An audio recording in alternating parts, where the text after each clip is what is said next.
यह video science class 10 chapter 4 का part 15 है और अब हम पढ़ रहे हैं chemical properties of carbon compounds. तो इस सेक्शन में हम लोगों को कार्बन कंपाउंड्स की केमिकल प्रॉपर्टीज को पढ़ना है और उसमें सबसे पहला है कंबशन। तो यहाँ से आपको जो सबसे पहला प्रश्न पूछा जाएगा वह है व्हाट इज कंबशन।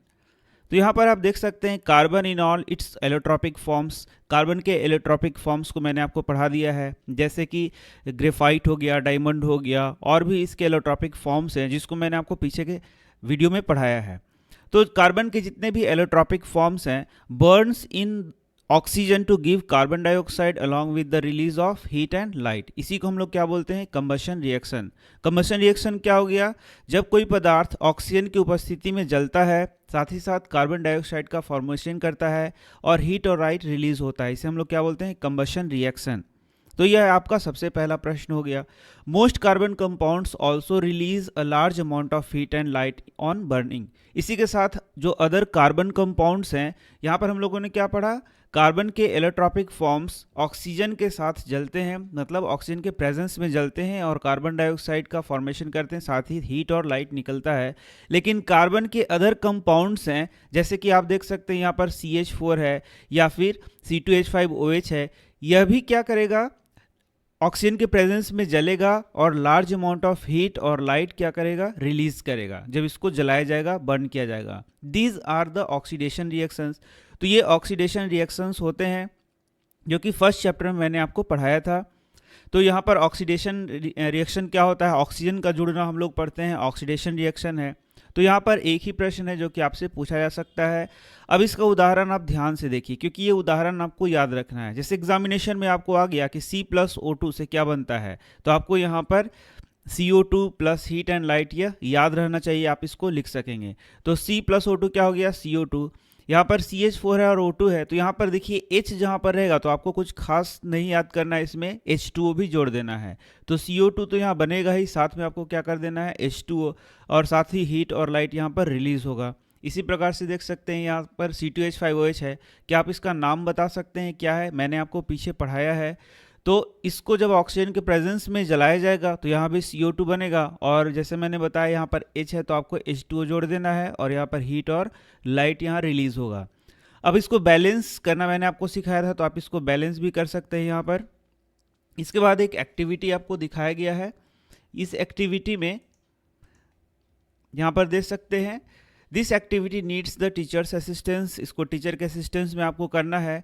तो यहाँ पर क्या क्या पदार्थ लेने हैं आपको? Take some carbon compounds. कुछ कार्बन कंपाउंड्स आपको लेने हैं, जैसे कि नाम दिया गया है, जैसे यहाँ पर नेफ्थलीन लिखा गया है, कैम्फर है और अल्कोहल है। तो नेफ्थलीन है, कैम्फर है, अल्कोहल है, ये सब कार्बन कंपाउंड्स हैं, इसमें कार्बन पाया जाएगा। 1 by 1 on spatula and burn them, और इसको आपको क्या करना है? जलाना है। और उसके बाद कुछ ऑब्जर्वेशन को आपको देखना है। तो यहाँ पर अब नेफ्थलीन है, कैम्फर है और अल्कोहल है, ये उदाहरण आपको याद रखने हैं क्योंकि एक्टिविटी से भी प्रश्न आपको पूछा जाता है। तो इसको जलाने पर क्या होगा? The flame and note. तो आपको नेचर ऑफ फ्लेम को यहाँ पर देखना है, और यही प्रश्न आपसे पूछा भी जा सकता है कि नेफ्थलीन, कैम्फर और अल्कोहल को जब जलाया जाएगा तो नेचर ऑफ फ्लेम कैसा होता है। तो ये डायरेक्ट प्रश्न आपसे पूछा जाएगा जिसका आंसर आपको यहाँ पर आगे दिया गया है। And note whether smoke is produce, और साथ ही साथ आपको देखना है क्या इसमें धुआं निकलता है, स्मोक निकलता है क्या, उसका भी आंसर यहाँ पर दिया गया है, वर्णन दिया गया है। Place a metal plate above the flame. अब मान लीजिए इस प्रकार से ये यहाँ पर जल रहा है। कैम्फर कपूर आपने जलते देखा है, जो आरती में हम लोग लेते हैं। अब यहाँ पर मान लीजिए एक मेटल प्लेट रख दिया जाए, तो यहाँ पर कुछ डिपोजिशन इस मेटल प्लेट पर हो रहा है या नहीं हो रहा है, यह पूछा गया है। Is there a deposition on the plate in case of any of the compounds. कोई भी यहाँ पर कंपाउंड जो हम लोग जला रहे हैं, तो जलाने के बाद उसमें धुआं निकल रहा है या नहीं निकल रहा है, और इस पर कुछ क्या बोलते हैं उसको, इस पर कुछ डिपोजिशन हो रहा है या नहीं हो रहा है, ऐसा कुछ आपको बताना है। इसी के बाद आप देख सकते हैं एक्टिविटी 4.4 भी आपको करना है। लाइट अ बंसन बर्नर। इसमें आपको एक बंसन बर्नर जलाना है। बंसन बर्नर आपने यदि नहीं देखा है तो घर में आपने गैस का चूल्हा देखा है, वहाँ पर आप देखते हैं कि गैस के चूल्हा में बहुत सारा जगह खाली छोड़ा जाता है जिससे कि ऑक्सीजन अंदर की ओर जा सके। बहुत सारे छेद छोड़े जाते हैं, होल्स छोड़े जाते हैं। एडजस्ट द एयर होल, और इसे हम लोग क्या बोलते हैं? एयर होल कहते हैं। और यह एयर होल क्या करता है? यह ऑक्सीजन को सप्लाई करता है। मतलब क्या हो गया कि जलने के लिए कोई भी गैस है या कोई भी पदार्थ है उसको जलने के लिए ऑक्सीजन की आवश्यकता होती है। तो यहाँ पर एयर होल छोड़ा जाता है जिससे कि बंसन बर्नर क्या हो सके, उसमें से जो गैस है वो आसानी से जल सके। At the base to get different types of flames presence of smoke.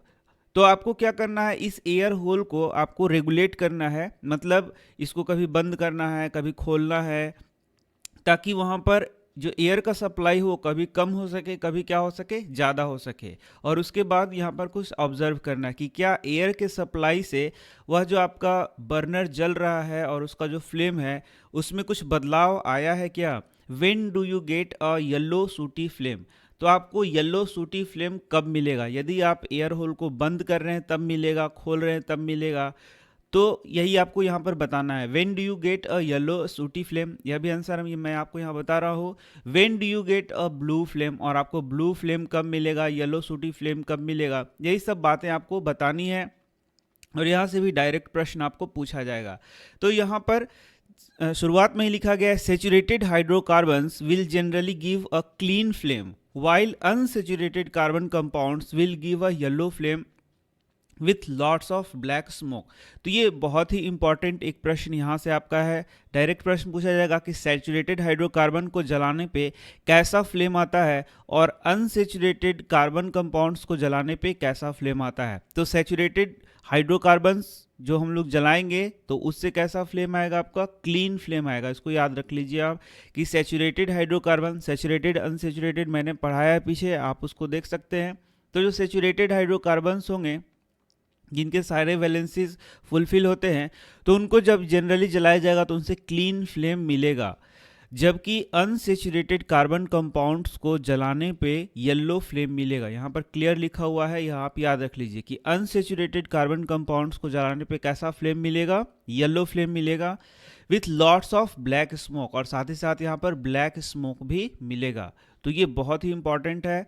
दो प्रश्न यहाँ से आ गए, आप दोनों याद कर सकते हैं कि सैचुरेटेड हाइड्रोकार्बन को जलाने पे कैसा मिलेगा, clean flame, unsaturated carbon compound को जलाने पे कैसा मिलेगा या कंबशन पे कैसा मिलेगा, तो येलो फ्लेम मिलेगा और साथ ही साथ स्मोक निकलेगा। इस प्रश्न को पलट के भी पूछा जा सकता है कि किस कार्बन कंपाउंड में येलो फ्लेम मिलेगा और बहुत सारे ब्लैक स्मोक मिलेंगे, तो आपको आंसर करना पड़ेगा अनसैचुरेटेड कार्बन कंपाउंड्स। तो क्वेश्चन आंसर वाइज आप समझते जाइए ताकि एग्जामिनेशन में आप आसानी से इसे कर सकें। दिस रिजल्ट्स इन अ सूटी deposition on metal plate in activity 4.3। तो यहाँ पर आप देख सकते हैं 4.3 में ये जो पदार्थ हम लोगों ने लिया है इसको जलाने पर क्या वहाँ पर सूटी फ्लेम आता है या नहीं आता है, तो आंसर है हाँ। यहाँ पर एक सूटी डिपोजिशन होता है, एक सूटी फ्लेम भी आएगा और उसमें डिपोजिशन भी होगा। कहाँ पर डिपोजिशन होगा, जो मेटल प्लेट हम लोगों ने ऊपर रखा था उसमें डिपोजिशन होगा। इसके बाद यहाँ पर आगे जो हम लोगों को ये एक्टिविटी है इसका आंसर दिया गया है। देख लीजिए इस एक्टिविटी में हम लोगों ने क्या देखा था कि बंसन बर्नर में एयर होल को हम लोग जब रेगुलेट करते हैं तो या तो ऑक्सीजन का सप्लाई ज़्यादा करेंगे या तो क्या करेंगे कम करेंगे। तो वहाँ पर जो फ्लेम होगा वो कभी येलो हो सकता है कभी क्या हो सकता है ब्लू। उसी के बाद बारे में यहाँ पर लिखा गया है, limited the supplying of air results in incomplete combustion. तो यहाँ से भी आपको प्रश्न पूछा जाता है कि जब एयर सप्लाई को कम कर दिया जाए जिसमें कि कम ऑक्सीजन हो तो कैसा कंबशन होता है, तो इसका आंसर है यहाँ पर इनकम्प्लीट कंबशन होगा ऑफ इवन सैचुरेटेड हाइड्रोकार्बन। जो कि सैचुरेटेड हाइड्रोकार्बन है उनका भी कैसा कंबशन होगा, तो इनकम्प्लीट कंबशन होगा। जबकि हम लोगों ने पढ़ लिया है कि सैचुरेटेड हाइड्रोकार्बन एक क्लीन फ्लेम देता है, लेकिन यहाँ सैचुरेटेड हाइड्रोकार्बन क्लीन फ्लेम नहीं देगा। तो सैचुरेटेड कार्बन हाइड्रोकार्बन यहाँ क्लीन फ्लेम नहीं देगा, जबकि कैसा फ्लेम देगा, सूटी फ्लेम देगा। तो ऐसा क्यों, यह भी प्रश्न पूछा जाता है। तो ऐसा तब होगा जब उसका इनकम्प्लीट कंबशन होगा। तो नेक्स्ट प्रश्न है कि इनकम्प्लीट कंबशन कब होगा, तो उसका आंसर है जब सप्लाई ऑफ एयर क्या होगा, कम, मतलब ऑक्सीजन वहाँ पर कम होगा। तो जब ऑक्सीजन कम होगा तो इनकम्प्लीट कंबशन होगा और जो सैचुरेटेड हाइड्रोकार्बन है वह भी सूटी फ्लेम देगा। तो ये सारे बातें आप याद रखिए, कभी भी एग्जाम में पूछा जा सकता है। द गैस किरोसिन स्टोव, तो शायद आपने गैस स्टोव तो देखा है, केरोसिन स्टोव आपने नहीं देखा होगा। तो उसमें भी हम लोग सप्लाई ऑफ ऑक्सीजन को ज़्यादा रखते हैं ताकि उसमें से अच्छा फ्लेम आ सके। द गैस या फिर केरोसिन स्टोव जो है used at home has inlets for air, इनमें एयर के लिए इनलेट्स बनाए जाते हैं so that a sufficient oxygen rich, ताकि इसमें oxygen rich mixture is burn to give a clean blue flame. मतलब कि यहाँ पर जो हमारा ईंधन होता है उसमें काफ़ी मात्रा में ऑक्सीजन रहेगा, तो हमारा जो फ्लेम निकलेगा वह कैसा निकलेगा, ब्लू फ्लेम निकलेगा। तो बंसन बर्नर या बुनसेन बर्नर जो भी आप कहते हैं उसको, यदि ऑक्सीजन का सप्लाई अच्छा होगा, एयर सप्लाई अच्छा होगा तो उसमें ब्लू फ्लेम आएगा, जबकि उसमें एयर सप्लाई आप कम कर देंगे तो फिर येलो सूटी फ्लेम देना शुरू कर देगा। If you observe the bottoms of cooking vessels getting blackened, it means that the air holes are blocked and fuel is getting wasted. तो यहाँ पर से भी आपका प्रश्न आ सकता है कि आखिर जो कुकिंग वेसल्स होते हैं, जो बर्तन होते हैं, उसका जो नीचे का तलहटी है वह यदि काला हो रहा है तो ऐसा क्यों हो रहा है। तो इसका सीधा इंडिकेशन है कि एयर होल्स वहाँ पर बंद है गैस के, जिससे कि वहाँ पर बहुत सारा धुआं आ रहा है, या फिर बोलने कि ईंधन सही प्रकार से नहीं जल पा रहा है, और वह ब्लैक फिर सूटी फ्लेम देगा, जिससे कि आपका बर्तन क्या हो जाएगा, काला पड़ जाएगा। और यही कारण है कि जब आप लकड़ी के चूल्हे में खाना बनाते हैं तो आप, या फिर गोईठे के चूल्हे में खाना बनाते हैं, तो आप देखेंगे कि कुकिंग वेसल क्या होता है, पूरा काला हो जाता है नीचे से, जबकि गैस में यह बहुत कम होता है। तो ऐसा क्यों हो रहा है? हो सकता है कि जो गैस चूल्हा है उसका जो एयर सप्लाई का जो होल्स हैं वह बंद हो चुके हैं या फिर वो जाम हो चुके हैं।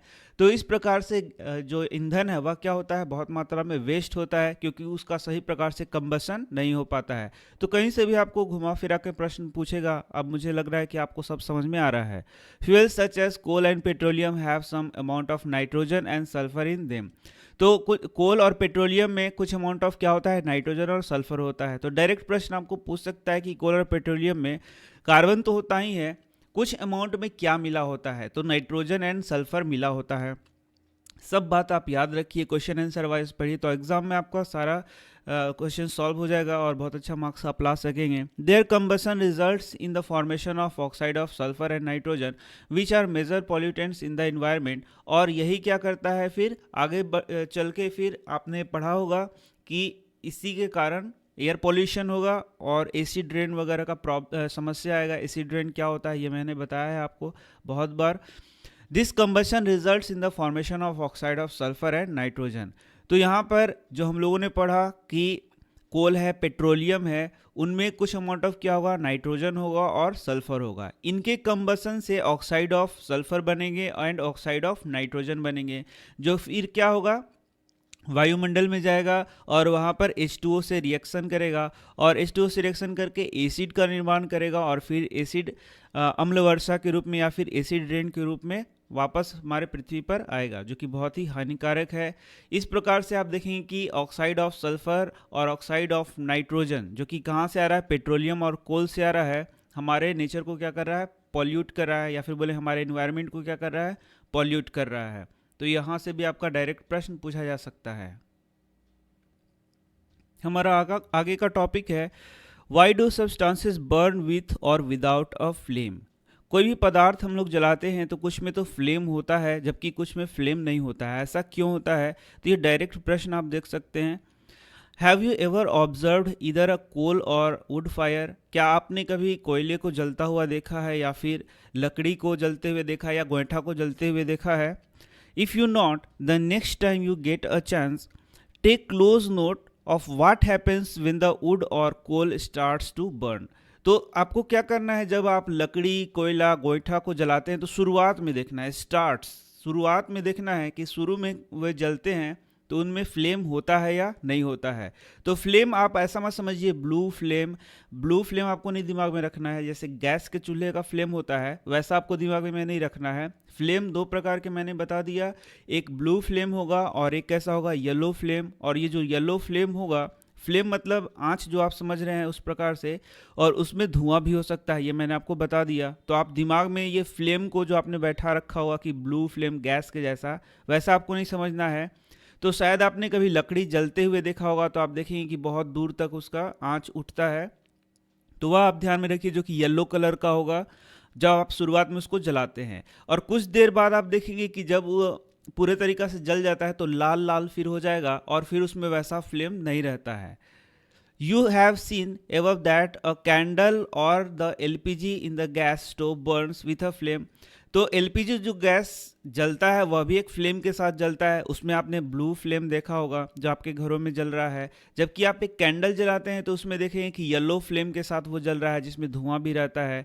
तो ये फ्लेम मतलब आप समझ रहे होंगे कि मैं क्या बताना चाह रहा हूँ। However, you will observe the coal and charcoal in an अंगीठी sometimes just glow red and gives out heat without a flame। तो जैसे मैंने बता दिया कि आप कोल को शुरू में जलाएंगे तो वह पीला पीला पूरा फ्लेम देगा, ऊपर तक लपट उठ रहा होगा, लेकिन कुछ देर बाद जब वह लाल हो जाएगा, मतलब जब उसका फ्लेम खत्म हो जाएगा, एकदम लाल हो जाएगा, तो फ्लेम वहां पर फिर नहीं दे रहा है, वह सिर्फ क्या हो जाता है, रेड ग्लो करता है, लाल लाल चमकता है और हीट को देता है, इसमें फ्लेम फिर नहीं रहता है। मतलब क्या होता है कि ये जो लपट, मान लीजिए ऐसे लपट आपने ड्राइंग भी बहुत बार बनाया होगा इस प्रकार से आग का, मान लीजिए ये लकड़ी में जला रहा हूँ ऐसे, तो ये जो लपट आपको दिख रहा है जब लकड़ी जल जाएगा तो ये लाल लाल यहाँ पर केवल, जिसको अंगोरा हम लोग बोलते हैं, अंगोरा यहाँ पर बचेगा, और ये जो लपट उठ रहा है ऐसा वो नहीं होगा। तो ऐसा लकड़ी के साथ भी होगा, चारकोल के साथ भी होगा। चारकोल के साथ तो चारकोल तो डायरेक्ट ऐसा ही जलेगा, जबकि कोल के साथ होगा। जब कोल पूरा तरीका से जल जाएगा तो आप देखेंगे कि इस प्रकार से वह शांत पड़ जाएगा, उसमें ऐसा जो फ्लेम निकल रहा होता है वह नहीं निकलेगा, एकदम लाल लाल हो जाएगा, उससे हीट रिलीज होगा, कुछ लाइट भी रिलीज होगा इस प्रकार से, and gives out heat without a flame, लेकिन फ्लेम उसमें नहीं होगा। तो अब आप समझ गए कि शुरू में बहुत फ्लेम होता है लेकिन बाद में फ्लेम नहीं होता है। तो अब ये फ्लेम क्यों होता है, यहाँ से एक प्रश्न हो सकता है। This is because a flame is only produced when gases substance burn. तो यहाँ पर आपका डायरेक्ट एक प्रश्न पूछा जाएगा कि फ्लेम कैसे बनता है या फ्लेम कैसे उठ रहा है। तो फ्लेम कैसे बन रहा है, जब यह प्रोड्यूस होगा। Flame is only produce, how flame is produce का आंसर यहाँ से लिख सकते हैं, flame is only produced when gaseous substances burn. जब गैसियस सब्सटेंसेस जलते हैं तो वहां पर क्या बनता है, flame. When wood or charcoal is ignited, the volatile substances present vaporize and burn with a flame in the beginning। तो beginning वर्ड आपको याद रखना है, चारकोल के लिए भी बोला है तो आप वो भी समझिए कि उसमें भी थोड़ा थोड़ा तो यहाँ पर आग के जैसा लपट उठेगा, लेकिन बाद में नहीं उठेगा। तो जैसे कि वुड है, चारकोल है या कोयला है, जो भी चीज़ आपको जलाना है, तो जब शुरू में आप जलाएंगे तो यहाँ पर बहुत सारा ये लपट उठेगा आग का, जिसे हम लोग बोल रहे हैं फ्लेम। अब जैसा भी फ्लेम हो, ये येलो रहता है, धुआं बहुत सारा रहता है, लेकिन बाद में यह फ्लेम नहीं देता है। जैसे कि हम देख सकते हैं, व्हेन वुड और charcoal is ignited the volatile substances present vaporise. तो जो वोलाटाइल सब्सटेंस होते हैं इसमें, वो क्या करते हैं, वेपोराइज होते हैं और वह लपट बन के उठते हैं, या फिर बोले कि फ्लेम बन के उठते हैं, बर्न विथ अ फ्लेम, और वो फ्लेम के साथ जलते हैं। इसी कारण से आप देखेंगे कि वहाँ पर काफ़ी धुआं भी पाया जाएगा उस फ्लेम में। तो यही यहाँ पर लिखा हुआ है सारी बातें। A luminous flame is seen when the atoms of the gaseous substances are heated and start to glow। तो luminous flame मतलब चमकदार फ्लेम कैसा कब दिखेगा, is seen when the atoms of gaseous substance, जो gaseous substance के जो atom है are heated, उनको जब हीट किया जाएगा and start to glow, और वे क्या करना शुरू करेंगे, चमकना शुरू कर देंगे, तो उसी से ल्यूमिनस फ्लेम बनता है। The colour produced by each element is characteristic property of that element. तो अब आप आ गए एलिमेंट के बारे में। तो जो अलग अलग एलिमेंट हैं उनको जब आप हीट करेंगे तो वो अपना कैरेक्टरिस्टिक कलर देंगे। मतलब कुछ एलिमेंट को आप जलाएंगे तो वो हल्का ग्रीनिश फ्लेम देगा, कुछ येलोइश फ्लेम देगा, कुछ रेडिश फ्लेम देगा। तो अलग अलग जो एलिमेंट है उसको जलाने पे वो उसका जो कैरेक्टरिस्टिक प्रॉपर्टी है, अपने कैरेक्टर के अनुसार वो क्या देता है, फ्लेम देता है, या फिर बोलेंगे कलर प्रोड्यूस करता है। ट्राई एंड, जैसे कि उदाहरण स्वरूप आप देख सकते हैं कि जब आप क्रैकर्स, पटाखा को जलाते हैं दीपावली में, तो वहाँ पर अलग अलग कलर के आपको वहाँ पर देखने को मिलेगा, जैसे कि रेड निकलता है या फिर लाइटनिंग होता है, और ब्लू लाइटनिंग होता है, हल्का ग्रीन लाइटनिंग होता है। तो वो अलग अलग एलिमेंट वहाँ पर मिलाया जाता है जिस कारण से वहाँ पर वो प्रोड्यूस होता है। Try and heat a copper, तो आपको कॉपर वायर को जलाना है, जला सकते हैं आप, और उसके कलर को देख सकते हैं कि कैसा वो लाइट प्रोड्यूस कर रहा है।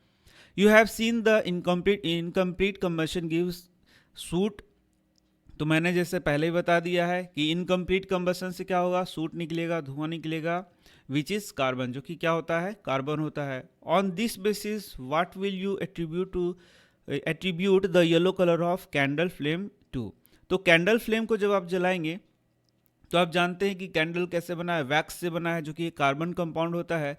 और कार्बन कंपाउंड को जब आप जला रहे हैं तो कार्बन को जला रहे हैं, CO2 प्रोड्यूस हो रहा है, और साथ ही साथ वहाँ पर क्या निकल रहा है, धुआं निकल रहा है।